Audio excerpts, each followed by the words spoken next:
Grove is a small business owner. She's the CEO of a female-owned staffing agency here in California.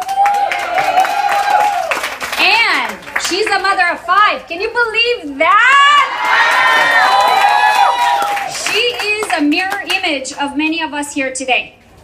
We are working mothers, and we are small business owners. So we are so blessed and grateful that she's here. So please give her a welcome, Mrs. Grove.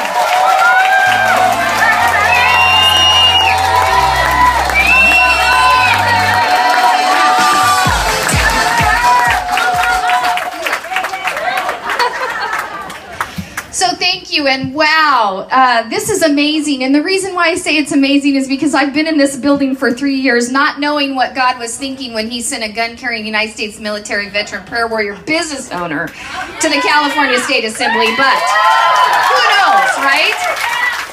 So I have to tell you how I picked up your plight to save your businesses. I'm in a committee, and Marty Block, Senator Block, is introducing a piece of legislation that's devastating to your industry. And there was this fiery little blue-headed lady. She stands up and she gives her testimony, and Mr. Block turns around and says, "I demand you shut that speaker down." And I thought, wow, this is a person coming up in the people's house, actually just trying to voice the opinion and educate legislators on the fact that these laws that are about to be passed will devastate not only the 6-bed facilities, but in entire communities across this state for jobs, economic security, and the care of our elderly. And so I had the opportunity to ask Rocky some questions. I said, I really have some questions I'd like to ask you. Oh, she's right there. I said, so I brought her back up and I asked her a few questions, and we were able to decipher that a lot of the bills being introduced that had no voice before started with that very loud, very smart voice for the plight of this industry. So I started reading up all the stuff that Rocky sends me almost on a daily basis. And as a business owner, I understand where you're coming from.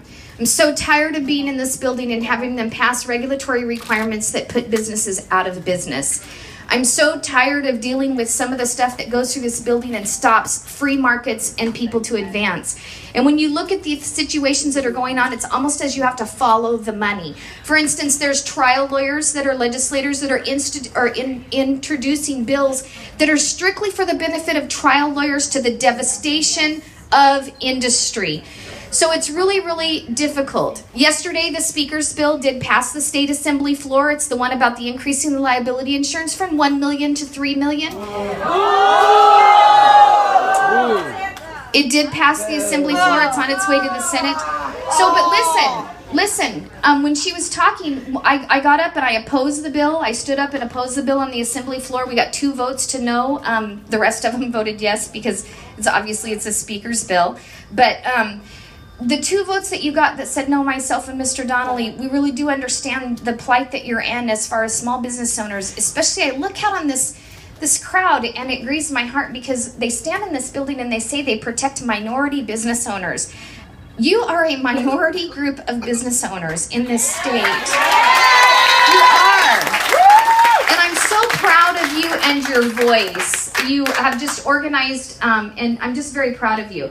I want you to know that that bill can still be adjusted. Don't think because it passed the assembly floor that it has to stop there.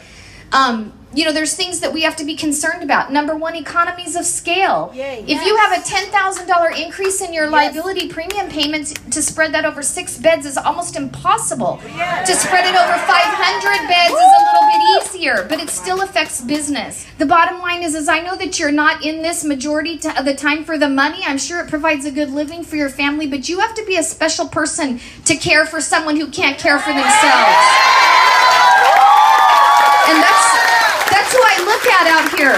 You deeply care for people who can't care for themselves, and you provide a way of life for them in the most comfortable possible way for sometimes the most very end of their life.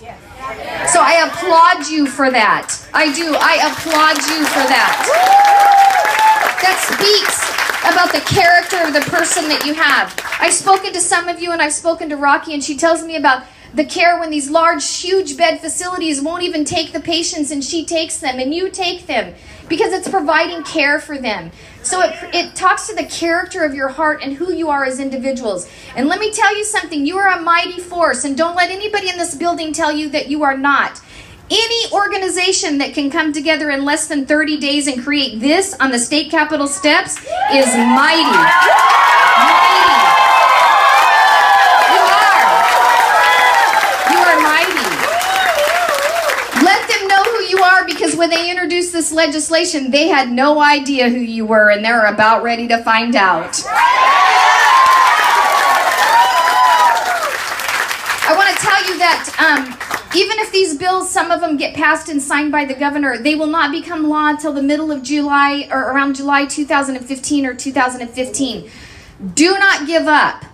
Don't stop what you have started here. And the reason why I say that is because next year when they come back, there'll be a new set of legislators that you can plead your case to, because the other side has already got a heads up on you. You can plead your case to these other legislators, and they can introduce legislation to minimize the damage that's created by this legislation. So do not give up. Stay organized, and let your voice be heard. So don't give up. Please don't give up. You got to continue to fight, and know that your presence here today is speaking volumes. Especially in the fact, like I said, you did this in 30 days. 30 days you did this.